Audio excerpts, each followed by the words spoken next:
Hey friends, in the previous video, we shared how illegal dumping of toxic waste in the Trafigura case study is a negative production externality.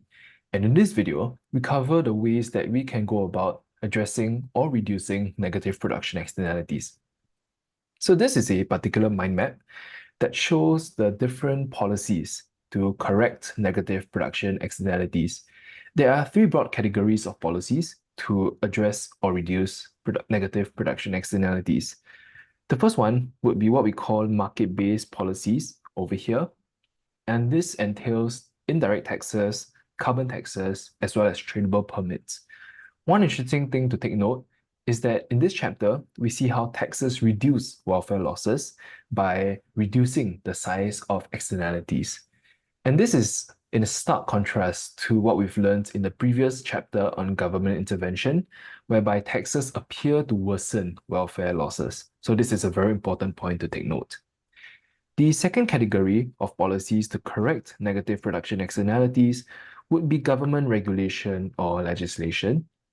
And the third would be education. So explaining what each of these policies are, firstly, indirect taxes, as we have learned in the previous chapter, are taxes imposed on producers.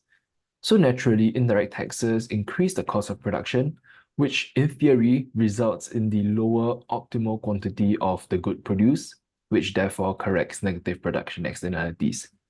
In contrast to indirect taxes though, carbon taxes are a tax per unit of carbon emissions of fossil fuels. So if a producer emits more carbon, the higher the tax that this producer incurs. So similar to indirect taxes, carbon taxes will also increase the cost of production borne by producers, which in theory will shift the marginal private cost up to the marginal social cost. And in theory, this could reduce the carbon emissions since firms may be more incentivized to reduce the amount of emissions or pollutions they create in the production process. They can do so by purchasing less polluting resources, for example. And this will help to reduce the size of the negative production externality and increases the optimum quantity of output.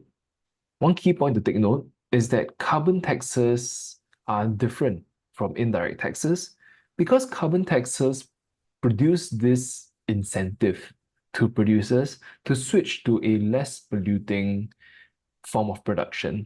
But indirect taxes do not have this same effect. Lastly, tradable permits, as the name suggests, are policies involving permits to pollute. So if a firm purchases these permits to pollute, then they can pollute. But one key point to take note is that tradable permits are usually capped. So the supply of tradable permits are usually highly inelastic because there is a fixed supply of tradable permits to pollute.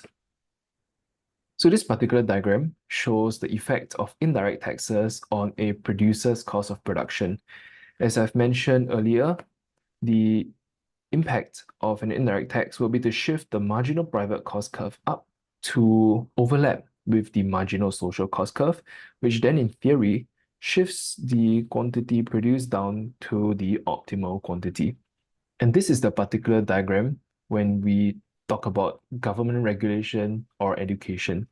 So unlike the previous diagram on indirect taxes, this time we hope that government regulation or education helps to lower the marginal social cost to overlap with the marginal private cost instead. And this could then help to reduce the quantity that is produced into a more socially optimal quantity.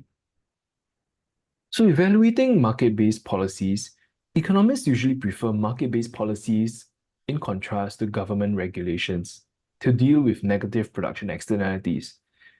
We say that market-based policies help to internalize the externality, which means that these policies only affect the people who are involved in the decision-making, which results in the externality.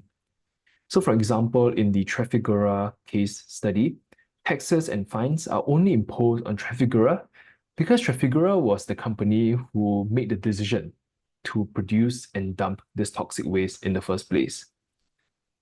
Now, shifting the conversation into taxes, taxes on emissions such as carbon taxes are superior to output taxes or indirect taxes because the taxes on output only incentivizes producers to reduce the total quantity of output that they produce, instead of switching to less polluting technologies as what a carbon tax would do.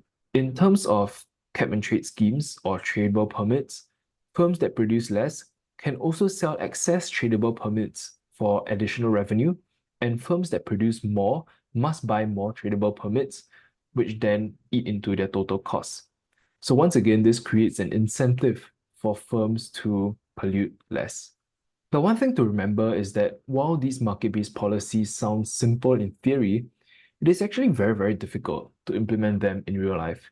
It is very difficult to design a tax that is equal in value to the amount of pollution. If you think about yourself as a policymaker, for example, how exactly do you associate a number to something as abstract as harm or pollution? How do we know that this particular number or level is high enough or punishing enough to firms?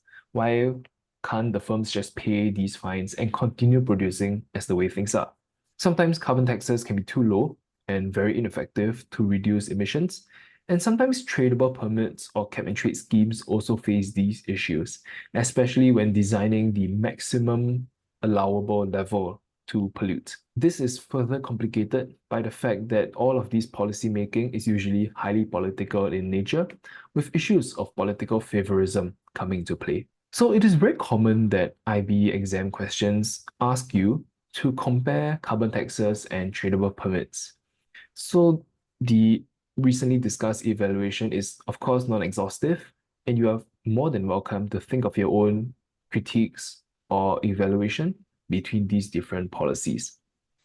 But there are a couple of points you may choose to raise. So for example, you may say that carbon taxes are relatively easier to design and implement, and they can be applied as a whole to all users of fossil fuel. That's one point you can say. But they also do not really require a lot of monitoring for enforcement. In contrast, these issues are faced by tradable permits, and so carbon taxes can be perceived in a more favorable light. Now, once again, carbon taxes are regressive in nature, so this means that they face political pressures not to be set too high and cannot target a particular level of carbon reduction. So these are just an idea of some but not all issues you can take note of when writing your evaluations between carbon taxes and tradable permits. Now, moving on the discussion to government regulation as well as education, I think one key advantage of legislation and regulation is that it is very easy to implement and oversee. You simply set a law to ban something and then you enforce it.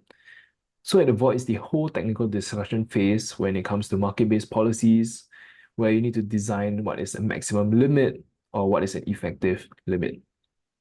But naturally, this also has some limitations because they do not incentivize firms to reduce emissions. The political issue is still there, and this time, there is some cost incurred to monitor and enforce producers to ensure that they are indeed abiding by these regulations. So one nuanced perspective that you can take as a student would be to remember that the effectiveness of legislation depends on the specific use for which it is intended. Legislation works better in some scenarios than others. Now, lastly, evaluating education, which is the third category of policies to evaluate or rather correct negative production externalities. Education can possibly influence some companies' behaviors, but frankly, it can only make a very small difference in terms of solving the problem of externalities. To solve the larger scale problem, such as climate change, toxic waste dumping, etc., more direct solutions like carbon taxes or tradable permits could be more effective.